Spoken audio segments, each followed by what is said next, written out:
working shop. You don't come in there to see a nice pristine, totally clean kind of environment. We're literally cutting fabric up on the shop floor. Depending on how busy we are, you're going to have piles of stuff, bits of paper and bits of cloth cut out on the floor. You know what I mean? It's going to be a little bit of a mess, but it's a working shop. It's what we do. Welcome to another episode of Pints of View with me, your host here, Gary Goldsmith, and the Cavendish on New Cavendish Street. And I've got this fella. This is Chris Kerr. I will introduce this amazing character and his illustrious friends in a second. But first, Chris, thank you for making it across the road. No problem. Cheers. Cheers. For my non-alcoholic beer. Smashing it with a non-alcoholic, yeah. Literally. It's pre-Christmas, so we're trying to take it easy. I have loads of stats and facts here, and we're just going to go through that stuff. But as with all of my guests, yes, I do you a poem as a narrative to talk about you. Okay. These are shit. So don't expect much. I'm expecting great things. Yeah, but I've seen you've made notes, so we have to talk about it. It looks like a cooking recipe. There we go, right. Don't try and keep up to pace. Right, okay, right. In Soho's heart, where stories weave and blend, lives a tailor of quiet fame, whom the stars depend. Chris Kerr, they whisper, he's the man.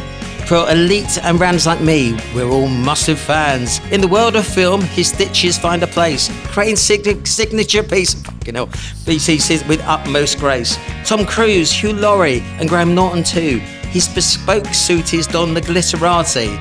This but a few. For decades of friendship, his quiet delight, 2 suits each year, tailored just right.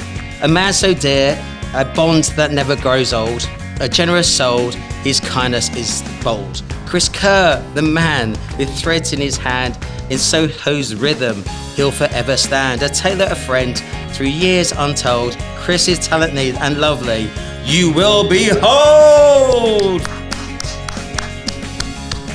I'd love to say it's worth it, but I'm not sure it was. I'm absolutely fucking shattered. Oh, brilliant. It's emotional. Thanks. Well, just the fact that it's taken 6 attempts. Right. So, Chris, thank you very much for being here. We are mates. You do make me regular suits, and we have had some random suits, haven't we? We've had Peaky Blinders. We started with Peaky Blinders, I think, maybe. Did you do anything for Peaky Blinders? Yes. It's going to be literally, you'll be dropping names here. I'm going to get RSI from going picking up the suits. Who did you make suits for?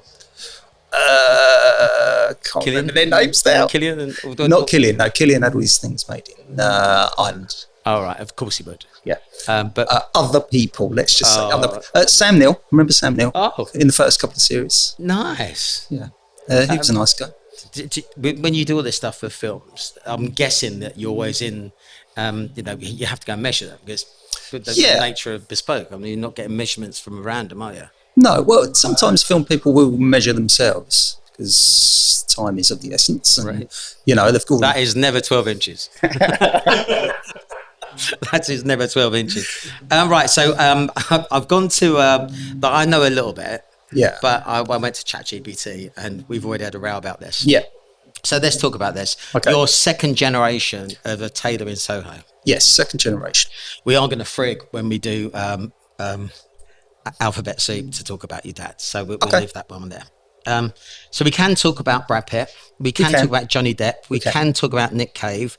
We can't really talk about Daniel Craig. And we can't really talk about that coat that you made for Kate Middleton. No. So if we leave that there, we're right. Yeah. We don't mention the last two. Yeah, okay. Well, okay. All right. I'll just try and get you as much trouble as I possibly could. Yeah, thanks. So the history in terms of bespoke tailoring in Soho goes back to the 1960s, which is kind of random because most of the tailors were based in, what's it called? Savile Row. Thank God for that. Yeah. So we're going to basically hold each other up here because we keep forgetting stuff. Yeah.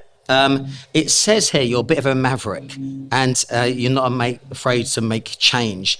For example, you are the first tailor to use machine stitching on his suits, on your suits, which was considered taboo at the time. I have absolutely no idea where you've got that from.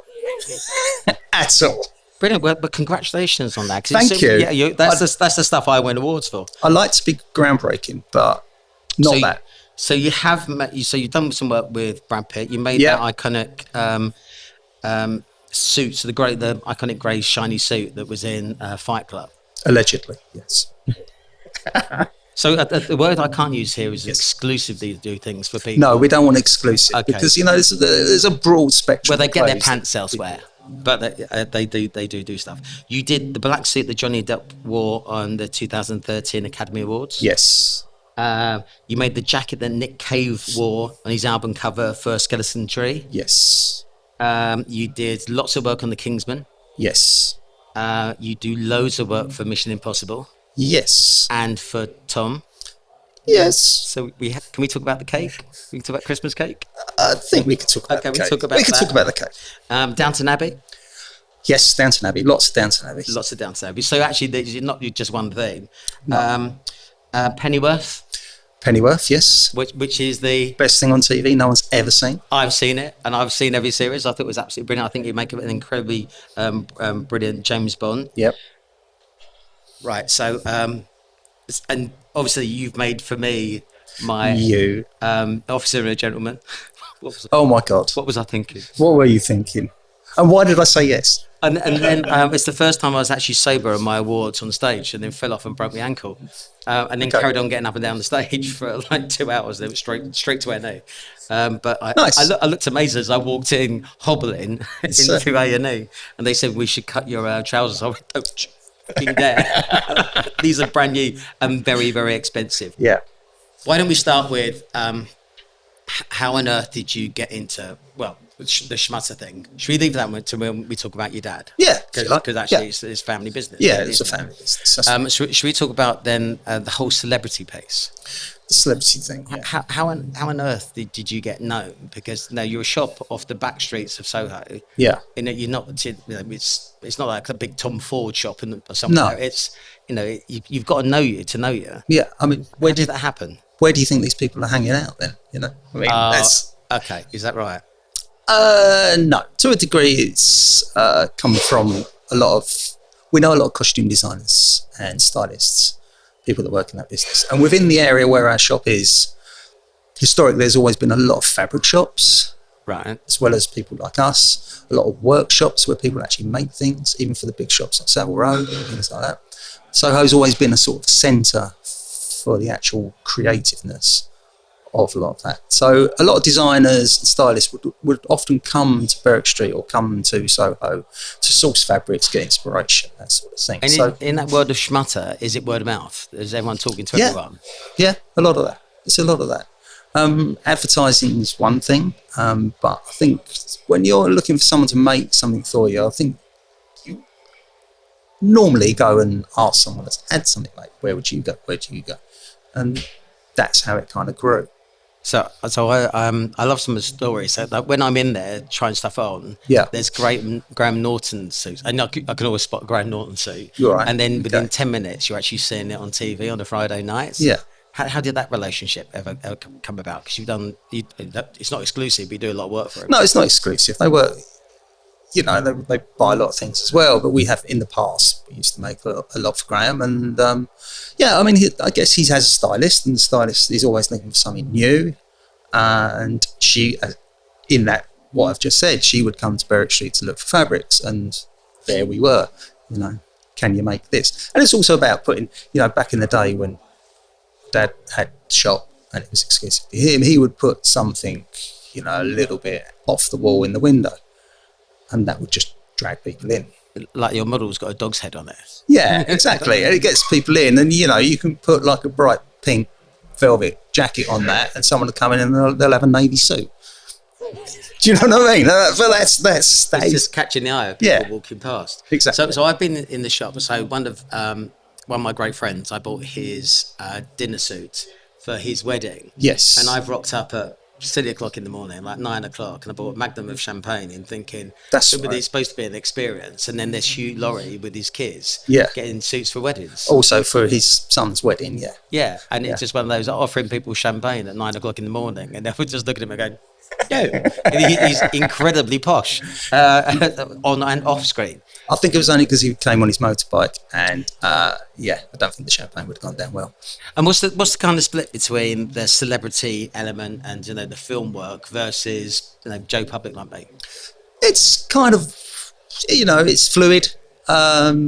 Depends what's going on at any one time. Summertime tends to be more people for events, weddings, that sort of thing.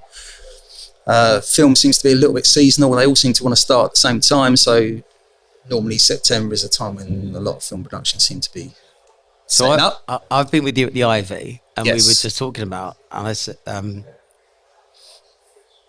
but every time I turn up at the shop, I'll give you the enormous window of 6 weeks. It's something like that. Sometimes even less. Sometimes even less. It's like, is there a chance? Yeah. But you're actually creating the fabric comes in, and you're actually creating on shop. Yeah, I mean, we're a working shop. You don't come in there to see a nice, pristine, totally clean kind of environment. We're literally cutting fabric up on the shop floor.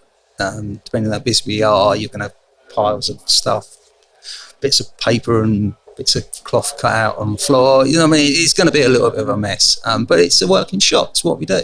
And a lot of people like that, actually. Well, yeah. And the tourists often stand in the window and watch me marking in suits and cutting suits out, and you become a bit of a goldfish with them all standing and watching you. But, it's... all the Japs with the cameras on. Yeah, you do. You get people taking pictures and... It's racist already. Yes, stop with that. Yeah, I'll just stop that instantly.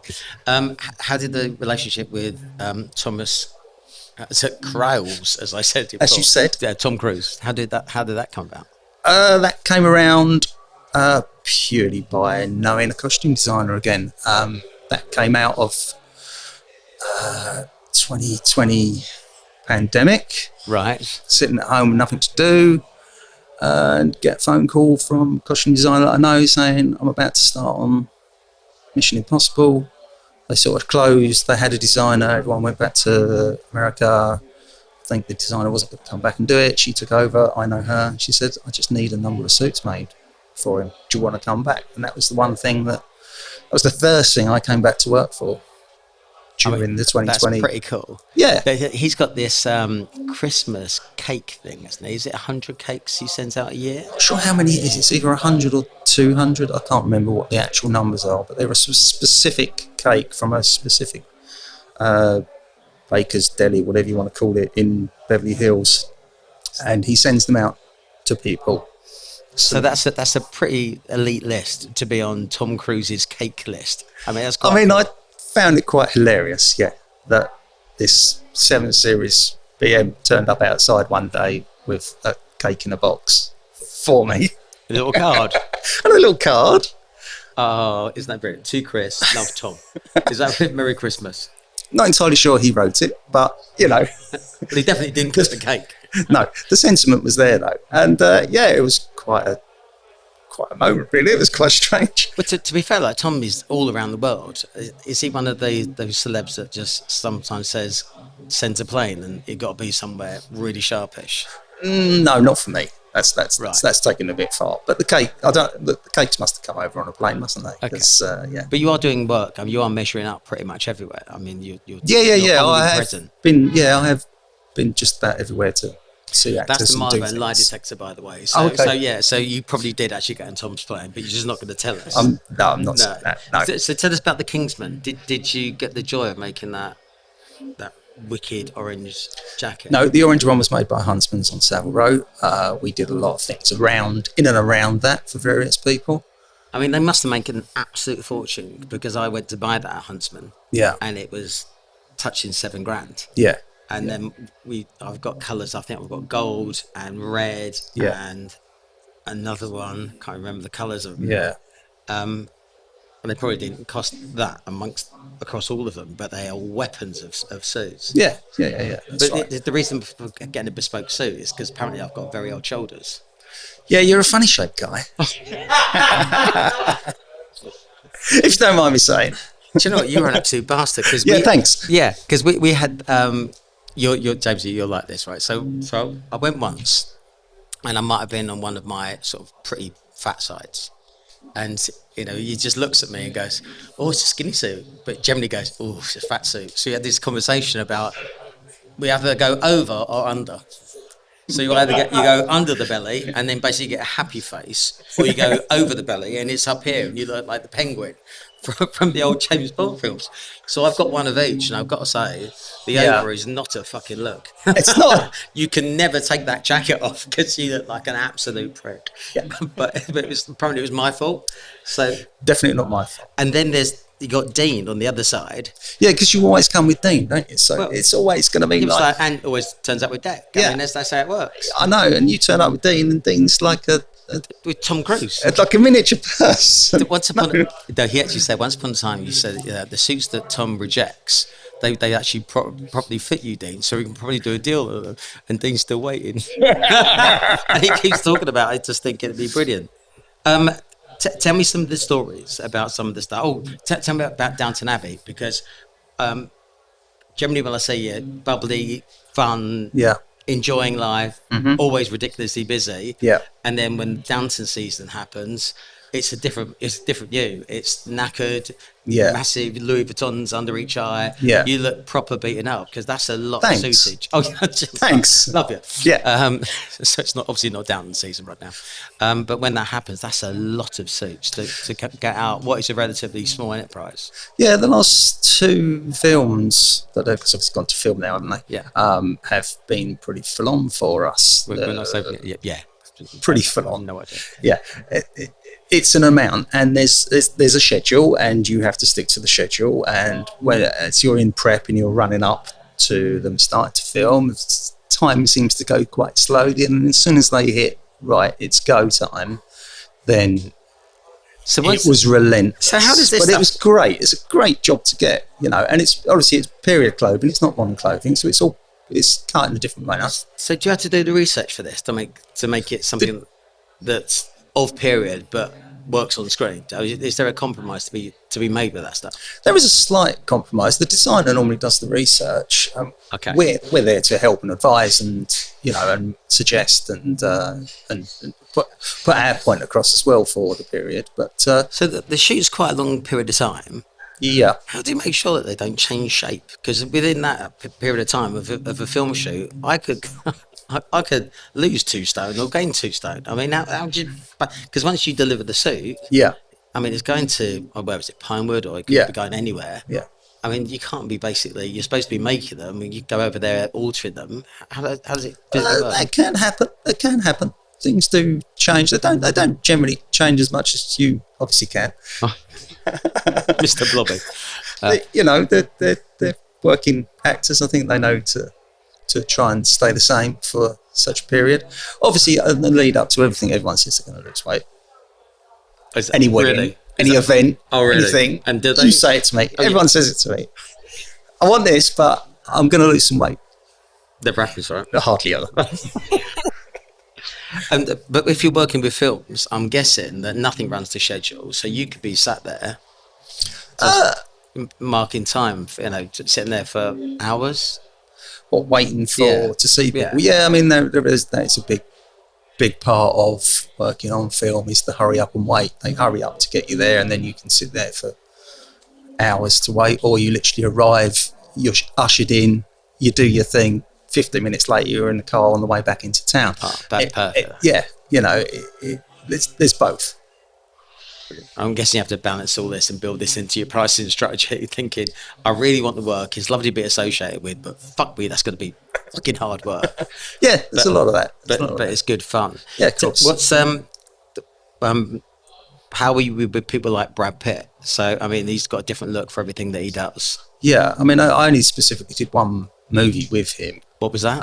It was called The Counsellor. Never heard of it. Never heard of it. Yeah. Not a lot of people have. It didn't do so well. I was walking on eggshells. Is it shit? I wouldn't say that. Well, you still on the gig? I'm not going to say that at all. It just wasn't watched very much, maybe. But that was a great gig. We made him look like a sort of slime ball, greasy kind of cowboy-esque sort of look.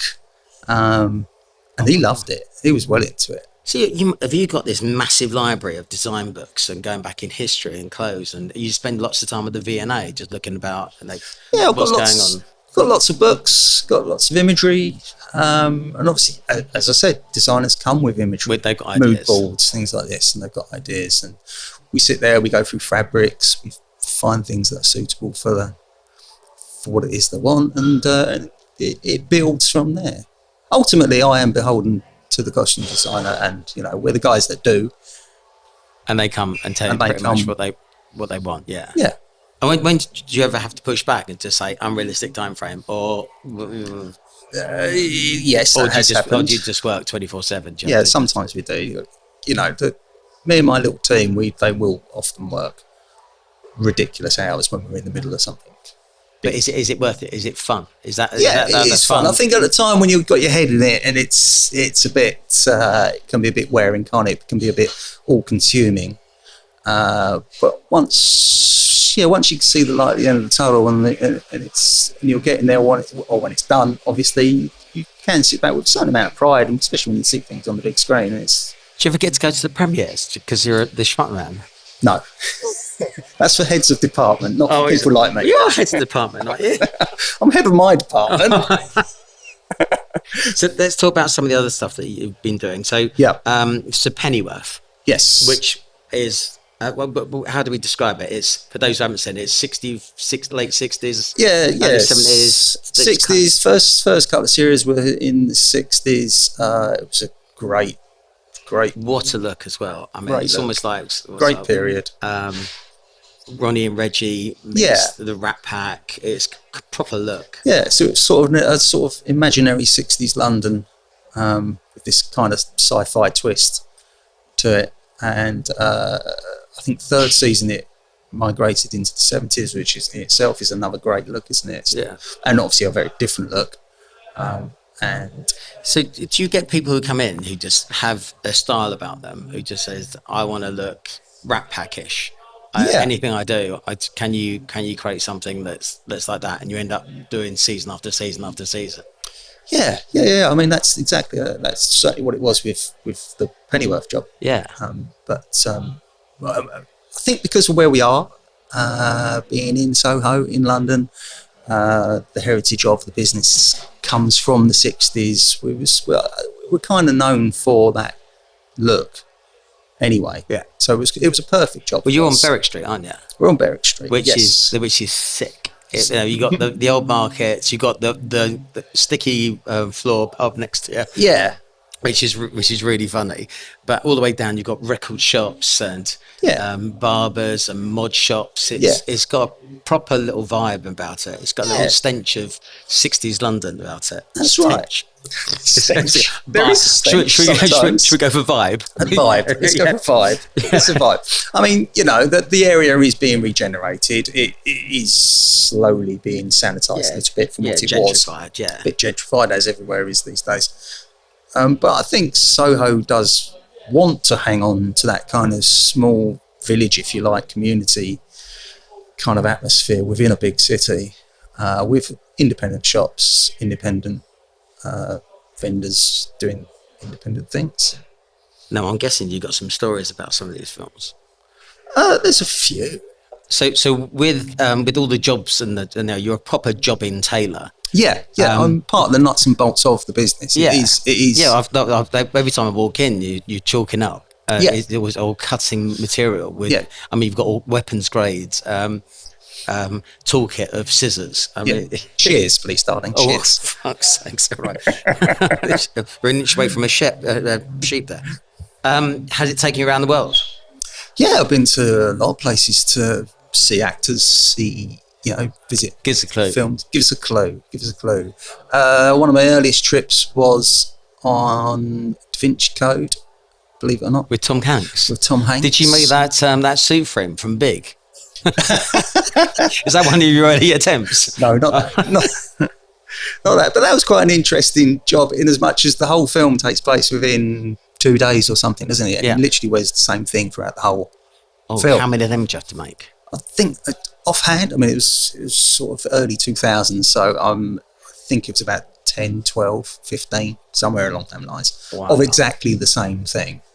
And then they obviously had some that they kept pristine, and then they... Sounds like Steve Jobs. Yeah. Wearing the same thing every day. Exactly.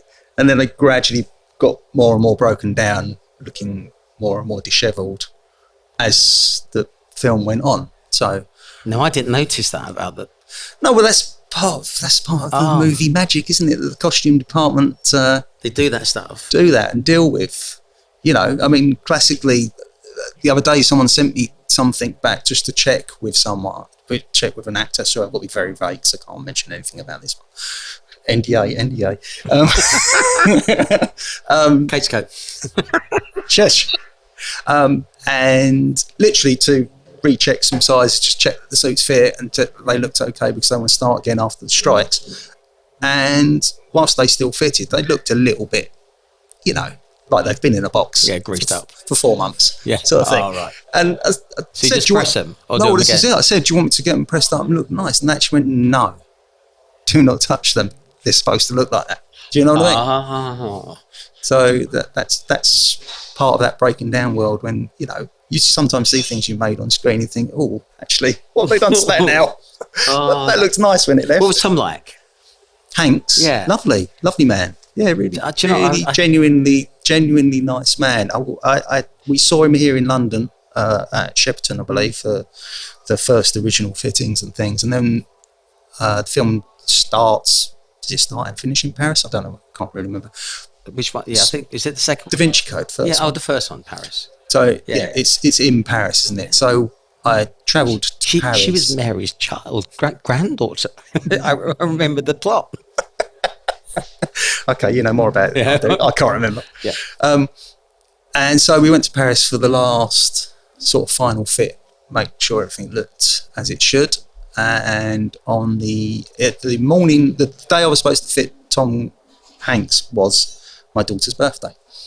I think she was either 5 or 6. It was about that sort of age. And I was supposed to fit him at like sort of just after lunchtime, get the evening Eurostar home. Probably That's not very glamorous. No, not probably be home, you know, like 11 o'clock, midnight, that sort of thing. I was going to miss my daughter's birthday. Anyway, he heard about this. He moved the fit in first thing in the morning, saw him at 10 o'clock. He said, get this guy on an early Eurostar. He needs to get home for his daughter's birthday. Could have sorted a plane out. If he really cared. Oh, see, that's nice. But, you know, I still got, you know. Yeah, that's really... I actually just said then that's the actress in the film was Mary Magdalene's granddaughter. You did. I ignored you. I mean, the last in the bloodline. Should we go for that? Because literally, I just sounded like an absolute idiot. Okay. But funnily enough, on the train home, actually, there was another strange encounter. Anyway, so I'm in first class or whatever it is on the Eurostar, or whatever you... Yeah, it is first class. Yeah, there is. Okay. Because film paying, not me. That's good. Sat down and I'm sitting next to Bjork, of all people. No. Yes. Was it oh so quiet? It was quiet. She spent the whole journey home on the phone to someone, talking in Icelandic, I can only imagine. But she did ask me if she could have my little airplane plate of food that I was given because I wasn't eating it. Really? Yeah. She's a grazer. Yes. Very much so. So, it was a very surreal moment. That's brilliant. So was that during the period when it goes through the tunnel, and then at the other side she was back on the phone? Yeah, exactly. I was on the Eurostar playing cards with Bill once. With some of the lads. We went to Paris for lunch, and it's kind of back in the days we did random stuff like that, and we couldn't work out why we were losing at 3-card brag to Bill, and we just didn't realise that he was actually we were actually pretty bright people. He was just looking at all the reflections. So during the period of time that we were in the tunnel, Bill was absolutely just unbeatable, but outside the tunnel it was a fair fight. And he basically just gave us all our money back and just said, you were absolutely fucking idiots. So we've all had mad moments on the Eurostar. That's brilliant. Is it true you saw Channing Tatum? Yeah, for Kingsman we had to Was go. that in Texas? No, we went to Italy for that, of all things, because he was only coming over for the period that he was filming. And that happens a lot, actually, when you get Right. overseas actors coming in. They generally won't come too far ahead of when they're actually going to be working. So sometimes it's the travel to them to get things set up before they actually work. But with him, this was on Kingsman, and they were kind of lining up us to maybe go out to see him. But then it turned out he was going to a wedding in Tuscany. So me, the costume designer, and the assistant costume designer crashed the wedding. Went to this lovely villa or whatever. You actually went to the wedding? We didn't go to the wedding, but we saw him on the day of the wedding in the venue. Did you make a wedding. speech? Unaccustomed as I am, shut up, Tannin. Yeah. But that was a pretty cool weekend. Just me, the costume designer, assistant costume designer in Tuscany, with a random sort of 3 hours spent with Channing in this room, in this rather beautiful. So you mentioned that Magic Mike. Yeah. It was actually, I can't remember whose wedding it was, but it was one of the other cast members of Magic Mike that was getting married, and I think he was going to be the best man. Yeah. With that though, in the Kingsman films, their names are all drinks. I don't know if you remember all the guys that. Yeah. I can't remember what it was now. Yeah. So he was called Tequila. That named after my Chihuahua. Of course it was. Of course it was. He mentioned that clearly. So at the end of the fitting, he disappeared off, and he came back with a bottle of tequila, and we all had a few shots before we went on our merry way. So Brilliant. I can't believe we didn't sign it for you and take it and put it on a shelf. That'd have been even better, wouldn't it? actually, I've got a nice black and white photo of the four of us with shots, all with cowboy hats on. Yeehaw. Yeah. Mamma mia. Yeah. Yeah. That's brilliant. Have you done any people from the world of pop and Pop and music? Yeah, we've had a couple. I had a rather bizarre meeting with Paul McCartney. Probably about 10, Yeah, he's in the pop world. Yeah. Yeah, he's in the pop world, yeah. 10, 12 years ago, which again came out of, I don't know really where, other than this lady came to me and said, "You've been recommended to me that you'd be good to make Paul McCartney some suits for this upcoming tour." I said, "That's great, but I believe he does have a tailor." She said, yeah, it was his tailor that actually sent us to you. Oh. He says he's too busy. Shut up. Yeah. That is sick. He's a lovely man. And he works in-house at the time when Stella McCartney had a shop on, can't remember what street it is now, near Berkeley Square anyway. Right. So he sort of predominantly worked for Stella, but also did private work as well. Wow. And he just said, "I'm too busy for this. Go and see Chris." And she even said to me, like, his name's Henry. He said, Henry said that if you want to just go down and Henry said, kid. come down and have a word. Kid. If you want to have a chat about patterns or what he likes, how he doesn't like things, if there's anything specific, Is go and see him. is there a tailor sort of mafia? Is there an underground network where actually everyone knows everybody and we're all Yeah, I mates? mean, it's a very Is tiny... it dog eat dog, or is it actually, or dog tooth eats dog tooth, or is it that everyone actually just generally gets on and looks after each other? There's enough work. Everyone pretty much gets on. There's a few rivalries between this person and that person, but I would say generally on the whole, it's quite a small community, the West End tailoring world. Obviously, you've got the whole of Savile Row. That's quite a big part, and then you've got. That's almost commercialised now, though, isn't it? There's a few in there that they're just big, and it looks like it's all delivered in. And your Aussie Botangs and Richard Jameses, which I'm not a massive fan of. No, there's a big business part to it. It's an expensive street to be on. You've got to diversify, and you've got to try and. Well, is it true that Gibbs and Hawks now is being sold to what's his face? Mike Ashley. Mike Ashley, yeah. Is that happened? Yeah, I believe Well, if you so. think about how he fucking ruined one of my favourite shops in the world, which was Lily White's. Oh, And now you go in there, the first thing you see is suitcases and bags and with small balls. It's like, just fuck off. That was just such a quality shop. yeah. It was just brilliant. Don't think he's quite done that with number 1 Savile Row yet. I don't think you can get the big mugs in there yet. But the the stories I know so far is that he's kind of just left it alone and left it to do its own thing. At the moment, I went there once to get a blazer made, and I asked for some silver buttons, and I came back and it was about $7,000. And I phoned him up and said, I didn't want solid silver buttons. I get a chrome will do. And he goes, oh, they are chrome. I went, you know. And then I got my suit made for Kate and William's wedding there, and they basically ushered me right to the top, like and I thought they were just getting me out of the way, but apparently that's the really sexy rooms. That's the bit. And this picture of the Queen there, it's just really nice. Yeah, it's a beautiful building. Unbelievably built. One Savile Row. I mean, number one as well. Yeah. I'm not entirely sure if they own it, but it's a beautiful building. It's a lovely address to have. Right, so you are just absolute genius. But I'd like just slightly to talk about the future of tailoring, right? Yes. So people aren't dressing up. I like to wear a suit now because I think it's the way to be punk in London. Yeah. Nobody else is wearing a suit. So if I put on a suit, I'm definitely putting on a tie. I'm not doing this, jazz hands. I'm not wearing a tie because I'm nearly maverick, but I'm still wearing my suits because I bought them in the 80s. Yeah. And now I'm definitely going to go all out and dress super smart. Yeah. But not many people are doing that. Dress up Fridays is my thing. Dressing up Fridays. Yeah. I mean, I think within the world of work, yes, that has changed. But like you say, if you're people for a night out, generally want to dress up. I wouldn't say our business has particularly slid off because of the dress down world that we now live in at all. I think if anything, people are willing to invest in, key pieces of suiting, jacket, whatever, to have for special occasions and for nights out, rather than just an average navy suit for the office. Do you know what I fucking hate? With an absolute passion. Go on.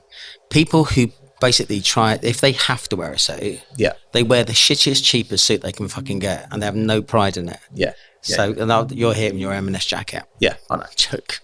Jokes. But there's when we were working at Computer Futures, if somebody came with a pocket on their shirt, we'd rip it off, and then I'd have to take them to Thomas Pink and buy them a shirt and a tie, and just say, that's the first time, next time I'm ripping it off. So if you've got any shirts with pockets on, just fuck off. And why aren't you wearing a double cuff? And what do you call them with shoes? Yeah.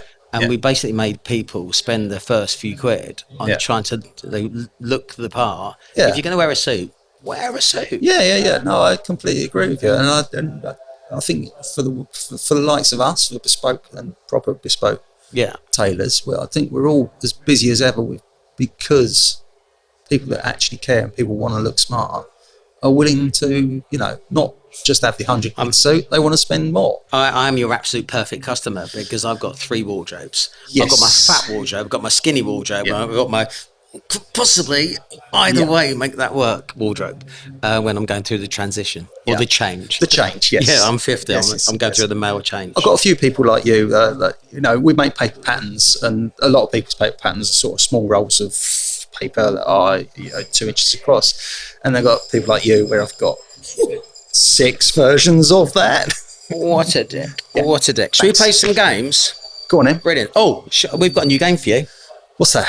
Look, so I just sat on it because I've got loads of it. Can we play a new game? Right, so it's either the Joker or the Riddler. But literally, we were here early and we were just coming up with bullshit. Okay. Right, so I'm going to give you 2 jokes. Have you got any jokes? I'm terrible at remembering jokes. Good. Okay, so I'm going to give you 2 jokes today. Right. Then I'm going to ask you 2 riddles. Okay. Right. And I'm just going to do it going down the list. I've got just numbers here. Okay, I feel this is where we go downhill rapidly. Yes, this is where we go down here. He's basically going to judge me. So these are dad jokes. Right. So we've either got a right, which is dad joke. Nice. Or we've got a okay. You're loving your life, aren't you? Right, here we go. Right, so why was the washing machine laughing? I don't know, Gary. Because it was taking the piss out of the knickers. Yeah, not bad. This is just. Am I just the judge here? Yeah, great. This is, What do you call an old boy on a tractor wearing a T-shirt saying the end of the world is nigh? Oh no. Farmageddon. You see, I like that. I like. Right, I'll give you one more because these are really good. Yeah.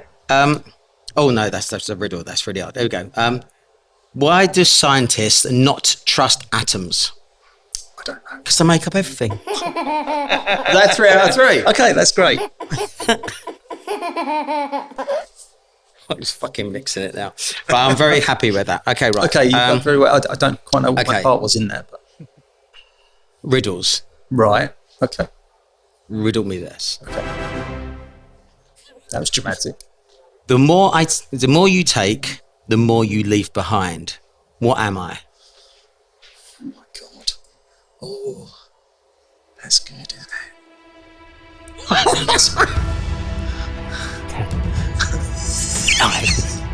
It's like a Tom Cruise film. Well, is that what you want to be wearing for this moment? Are you sweating? Brilliant. Footsteps. Okay. Okay. Yeah, I'm sorry. I'm terrible at this, but You see a boat filled with people. It has not sunk. But when you look again, you don't see a single person on the boat. Why? I don't know. We've used this at Can we have this. that again? I'm so confused. Yeah, Is it a boat disaster? Are we still doing inappropriate jokes here? I don't know. I don't feel I'm bringing you much here, though. Go on. Go on. I've got it. It took me a while. Ready to go. Go on. You see a boat filled with people. Yes. It has not sunk. But when you look again, Right. you don't see a single person on the boat. Are they all? In films coming next summer. Are they all married? Yes! Get in there. They're all married. I got that. Shut up. I'm quite pleased with that. I'm absolutely gobsmacked that So you got am I. that. I've got to say that's a very tortured item. Okay. But we are going to still persevere with it You know- because I just like the joke bit. You need to work on that. But yeah. No, It's good. Fucking hell. Literally came in nervous. Now he's giving me fucking instructions. Yeah. Right. Shall we play? So this is the whole bit where we get to know you. Right. This is called Okay. Alphabet Soup. Okay. Welcome to the stage, James. This is my Debbie McGee. Right, give it a tug. No, not James. Hey! Come on now, he's having a good time. Oh! Hey! Can I just say that Yeah. was the gayest one finger? Was it? Yeah, it's like some people try to break it because Do they? it'd be funny. Yeah, No. brilliant. That's a one-off. There's no other very- one of these in the world. Very careful. Brilliant. You've done very well. Right, Thank D. Go on. So we're going to talk. We could get the alphabet soup, but no, we don't need it. Don't need it because we're going to talk about your dad. Okay. How Go on then. did dad get into the The world of tailoring? World of tailoring? No, he was like the first. Well, he's the first in your family Yes. to start doing. wasn't the first person films to do. and that stuff. Yeah, I think the way he got in was very basic. As a 14 or 15-year-old leaving school, living in Shoreditch, he was given 3 options, basically. Do you want to be a builder? Do you want to be a tailor? Do you want to be a cabinet maker? His father... But not Tinker Tailor Soldier Spy. No. Because that's the generation. His father was a cabinet maker, my grandfather. So he said... My grandfather was a cabinet maker. Really? Yeah. Okay. Lovely. How about that? Chips off the old block. Yeah. They had a place in that's it. Hoxton Square where they used to sell their wares, believe it or not. Anyway, so he didn't want to do that. Who wants to work with your dad when you leave school? You. So he became a tailor. Started work in Curtain Road in the East End, in a factory then. Was it like the old school apprenticeships? You know, you come in as I think so. sweeping up and just making the teas, and then you Yeah. get on to do some basic carpentry work. Yeah, I'm not entirely sure what the setup was, but obviously back then, things were very different. There was lots of mini factories within the East End producing, producing clothing. You know, the world of ready-made clothing didn't exist. Everybody went to a tailor, and you know, they were cutting out multiple things for all these little tailor shops. So my dad was part of that generation. Actually, all my father's friends were. Wherever they went out, when they were kids, they went dancing, and they were always in, you know, 2-piece, 3-piece, shirt and tie, shiny shoes. Yeah, absolutely. And that was their Sunday best. Yeah, I've got a photo at home of my mum and dad on a day out to wherever it was, Caister, Brighton or whatever, and he's got a 3-piece suit on in a fun fair. What, Caister? So Weekender? Yeah. Might have been a bit before that, but wherever they were. So he started working in a factory in Curtin Road in the East End and thought to himself, do you know what, I want to work my way to Savile Row. So he sort of actually tried to work his way to Savile Row and didn't quite make the last 2 miles. Ended up in Soho working for someone, I can't remember the name of it, and then started up his business with 2 business partners in Berwick Street. Back in 62. Is it the same shop? No, we're about 100 yards down the road from that now. We moved 12 years ago. Landlord. I wouldn't work in that old shop. No. We've gone miles. Yeah. You come 100 yards in a whole generation. I know. Imagine. So that was it. There was 3 partners back in the 60s. Come mid to late 70s, the other 2 sort of disappeared. Didn't your father do some stuff for Bond? Yeah, he did a few Bond bad guys back in the day. I remember once I'd persuaded him that I wanted to leave my job, because I've actually told you about the history of when I actually started tailoring. But the first week of working with my dad, we had Robbie Coltrane in doing suits for a Bond film. I can't remember. He was in 2 Bond films as the Russian. He played a Russian. Yeah. And my dad was making suits for that. So I mean, they got a bit expensive, right? I mean, that's a lot of material. That is a lot of material. He'd done a lot with Robbie. He'd worked on quite a few film projects with Robbie. It wasn't Hagrid. No. No. Pre-Hagrid, but still quite. But big. I mean, his roller patterns. He was in Ocean's 11 as well, wasn't he? And yeah. Okay. He was in the first one, and then he was in. He's in loads of things. What was his TV program called? Cracker. Yes, That did those. That did those. Those were all linen suits. They were supposed to look a bit shabby because that was the character. Okay. It's not that he was crap. Literally, I love the fact you defending your dad. Yeah. Well, and what was it like working with Dad? It was okay. Yeah, we didn't have too many arguments or too many. It wasn't as difficult as I thought it would have been. I mean, you know, I was 25, I think, 25, 26. I was working in the print. I could see that my job was going to disappear. Technology was racing on. Part of the business that I was in was going to disappear. So I thought, you know what, I'm going to give that a go. And he was he wasn't on board to begin with. Why are you leaving a business that's, you know, full of technology and this and that? I want to come to this ancient dying craft with shears and, you know, basic needed basic tools and taking things back. But I could see it was a good business. It was a good thing. Would you call tailoring a craft or an art? Yeah, it's well, both. People treat it as art these days. Yeah. And it is, you know, to see the work that some people can put into a jacket or a coat, as they're called in the tailoring world. You don't have jackets. Potatoes have jackets. Gentlemen have coats.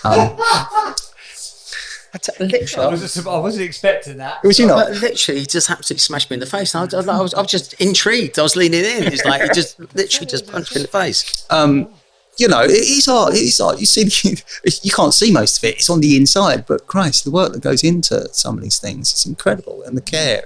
Do you know, if I'd give myself some advice when I was 18, it was like, please try and stay the same size, because the clothes I've got that I can't wear, it's absolutely heartbreaking when you spend a lot of money on this stuff. You do. And if you want pieces, it ain't cheap.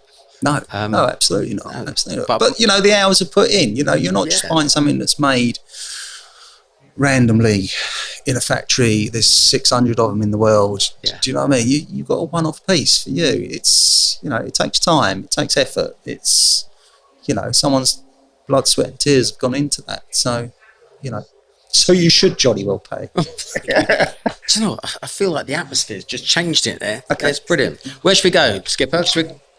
Desert Island? Right. Okay. Ooh. Jazz. So this is the quickfire round where we get to know you really properly. So basically, Okay. the tortured element of this is you got one of each one of these. Okay. One wish. One wish. I wish that people would drive on the motorway correctly, on the left. Oh, fuck. Lane etiquette. Mate, you got people all over the place. I'm so down with that. It's like a racetrack. Left-hand lane Left for hand. driving, right-hand lanes for overtaking. Yeah, it ain't difficult. and then get Best out of the laugh you've way. ever had on the podcast for 3 seasons. Thank you. Thank you very much.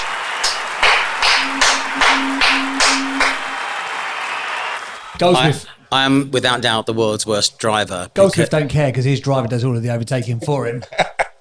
Yeah, Julian does all the driving, so I'm so bad. I could be doing 130 or 30 on the outside lane and I have no idea. Yeah. And then I've listened to something on the radio and I've repeated it to her 15 times in the same hour. She goes, "You've told me that 4 times already." And it was really interesting. I'm just off. I'm just thinking about it. Yeah, you're one of them, aren't you? Sitting in the outside lane. Oh, fuck off. My favourite book is The Yellow Pages. So, I've got issues right up there. But I can't believe, because actually you're a very, very cool bloke. Thanks.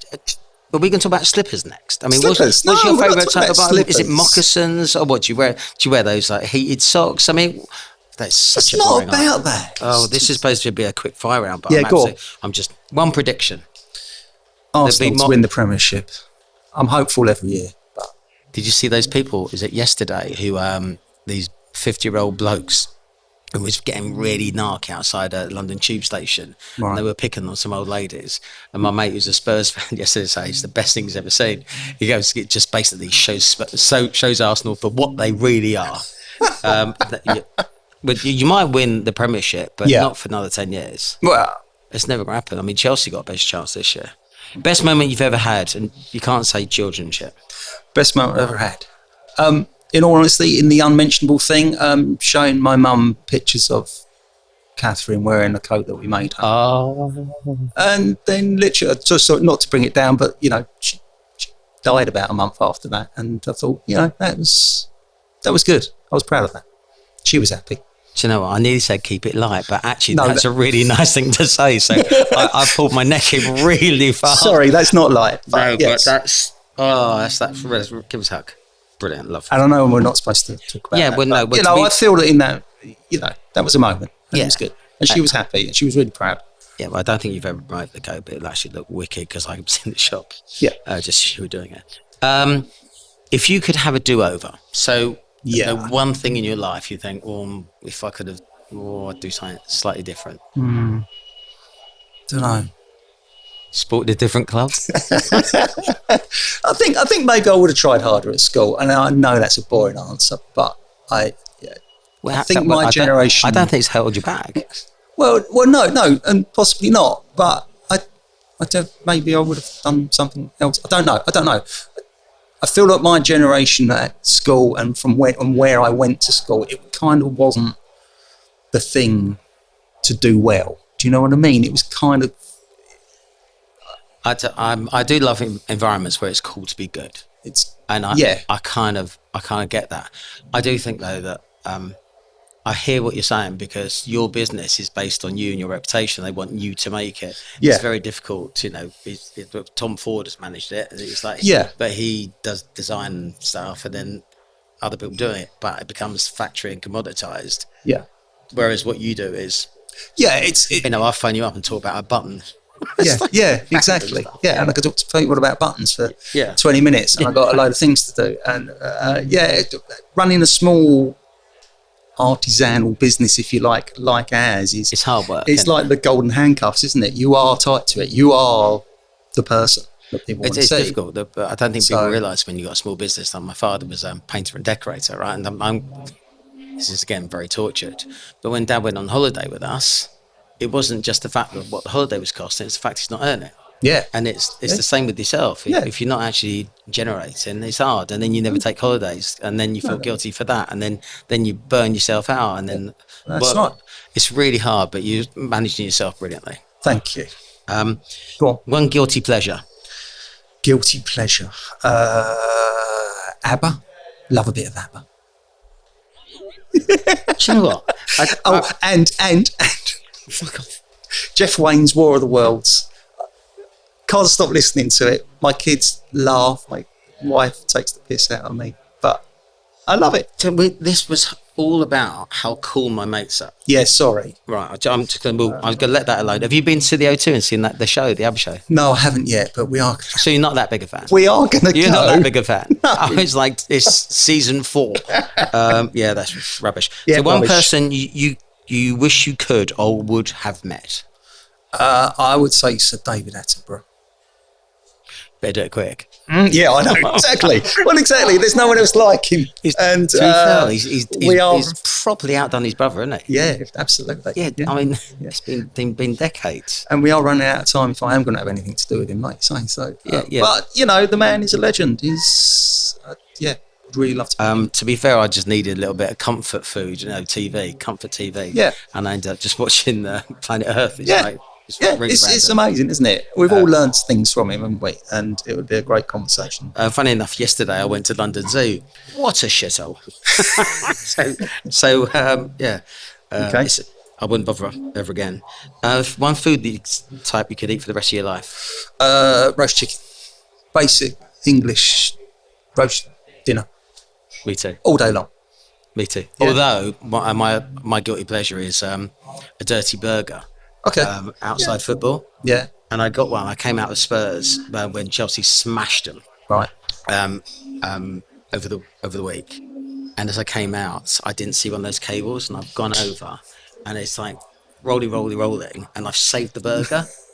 And all these Spurs fans are exiting, going, "He saved the burger! He saved the burger!" And I was like, put the burger up, and they went, "Hey!" It's like there's blood dripping down my arm as I'm going. So I go, "Oh, mate, yeah, you all right? Yeah, I'm all right." Yeah, dirty burger. Okay. Luxury item that you can't live without. Noise cancelling earbuds for the train journey home. I sometimes don't even listen to anything. I just put them in, and it's just. You just don't like people. Yeah.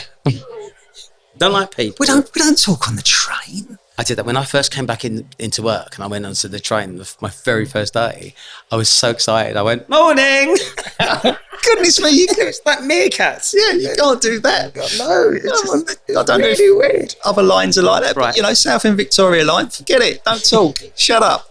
I even see friends of mine in the morning sometimes. We just go, all right. What one mantra or something that you live by? Oh dear. Now there's a thing. So mine was always be owed a favour, not a fiver. And that's really served me well in life. Okay. So I always do things. If I can do something for somebody, it always served me really well. Okay. I mean, normally it's kind of it's you against you, maybe, for everyday life. I can be my worst enemy sometimes. Beating myself up because I've done this, I've done that, and I've done this. I need to do this, need to do that. No, celebrate the wins, man. Yeah, well, exactly. And sometimes I don't. I think sometimes I do look a little bit negatively, but I'm aware that I am. But read a book called Eat the Frog. Yeah, and it tells you how to manage your time, and you can celebrate all the successes that you have. Yeah, because can I share one with you? Go on. Just don't beat yourself up. Okay. Don't beat yourself up. No. Celebrate your wins. Okay. I heard something yesterday. It was a quote by Idris Elba. Right. Men will always fall in love with their eyes. Women will always fall in love with what they hear, which is why women wear makeup and men always lie. Really dark, isn't it? It's really dark. Brilliant. Okay. To be fair, I didn't really like Idris because I asked him to do a DJ set for us, and it was going to cost us something like 60 grand for 40 minutes. It's like, fuck off. Not paying that. It's not even what you do. What's your favourite book? Favourite book? I would say there was a book I read called The Man Who Broke Into Auschwitz.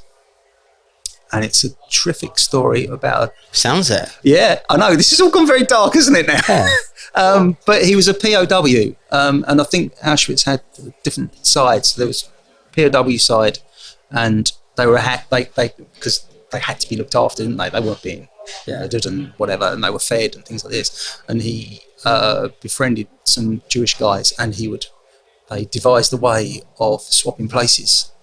So he would dress up, they would go somewhere, they would change. He would go into Auschwitz, spend 3-4 days in there, dressed as a Jewish guy. And the other guy would go into the POW thing, get warm, have something to eat, and then they swap back. But obviously the whole time he was in there, he was in danger of being murdered. So it's a great story. Oh my God. Okay. Yeah. What's it called? It's called The Man Who Broke Into Auschwitz, and it's by a guy called, I wrote it down, I think, Dennis Avery. Can we put that on the list? Brilliant. Can we go to 18-year-old? Right. Yeah. We're nearly wrapping up now. Thank God for that. I'll tell you another joke before we finish. Go on. What advice would you give to the 18-year-old you? Take more risks, maybe. Be a bit bold. And what might have that manifested in? Can you think of a time you thought, oh, I should have done that? I think I could have progressed my business a little bit further than I have at the moment. Still time. I'm not, but I think... I don't know. Yeah, I don't know. I think, maybe I could have more of a ready-to-wear collection. Maybe I could have... do you know what I mean? Things like that. Not on a huge scale, on a small scale. Still in Soho. Yeah. Still keeping it real. Yeah. But, I think I could. So ready to wear is really hard, right? Especially but it is now, really hard. We've got just here is John Smedley's just gone. Right. Yeah. So it's like... Yeah, I know, it's a minefield. It's really hard. And there are brands that have done it, or tailoring brands that have made it. And there are tailoring brands that have absolutely bombed doing it. And so it is a sort of tussle in your mind. I'd like signature coats. Yes. So if you got the idea of like a sexy different blazer and you made it in like 5 different fabrics, but all rock and roll fabrics, that could be a proper little money spinner, things like that. Okay, let's talk. You're 18. Yes. It's Friday night. Friday night is what would you be doing? What would I be doing? What's your normal Friday night when you're 18? I'm 18. I'm probably out in my Fiesta XR2. XR2i? XR2i. What colour? Yeah, red. Of course. Come on. Colour-coded bumpers. Travelling around the local pubs trying to find some friends.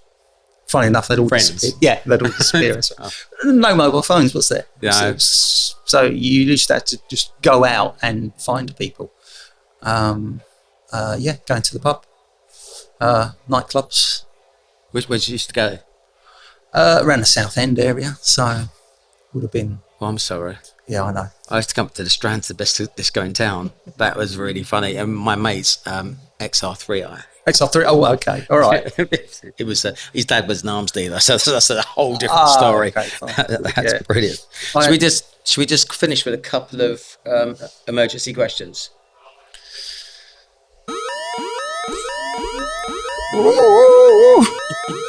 Right, 1 to 11. Choose a number.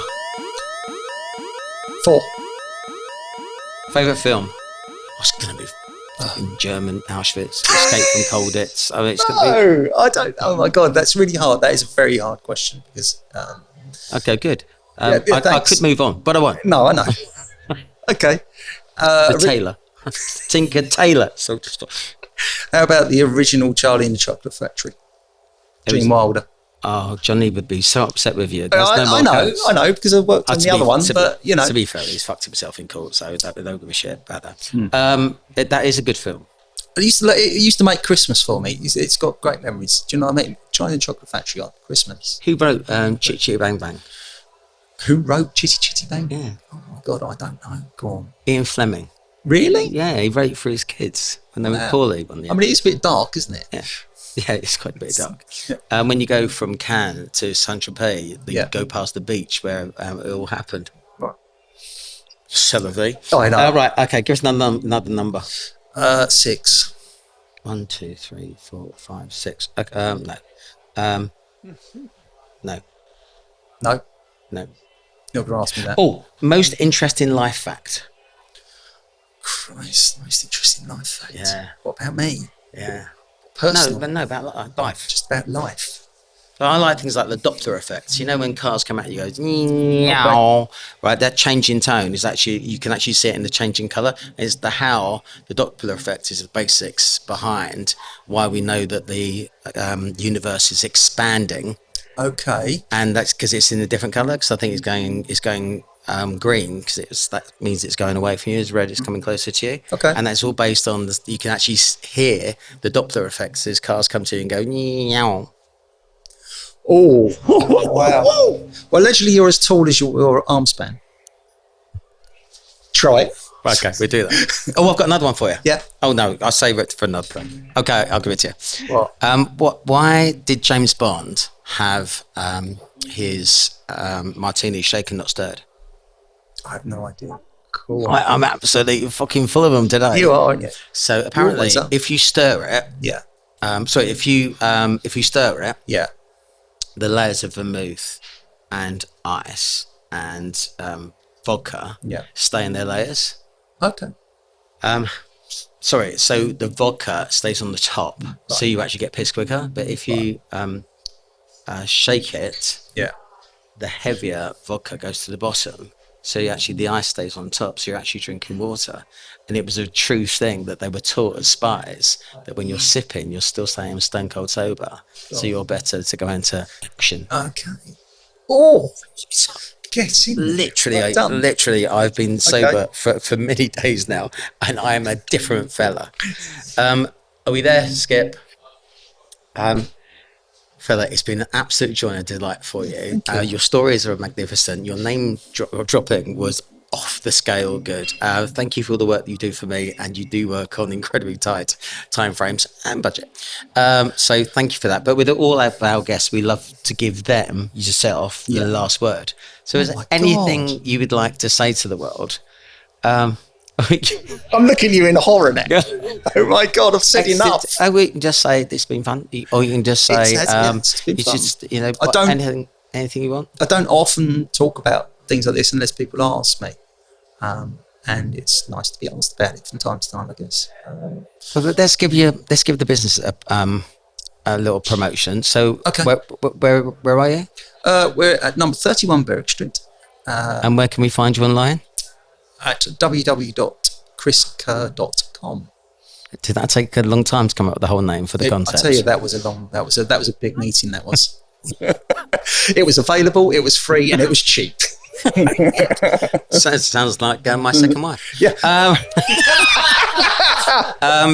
Thank you very much, brother. You're an absolute legend. Thank you. Brilliant. Thank you very much. Thank you everyone for listening in. Am I going to have my sign-off music?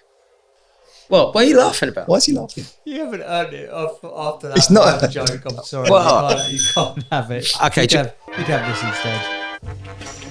Okay, I'll do one more joke. Right, mate, come on. I'm going to do one more fucking joke. Here we go. Right. I went.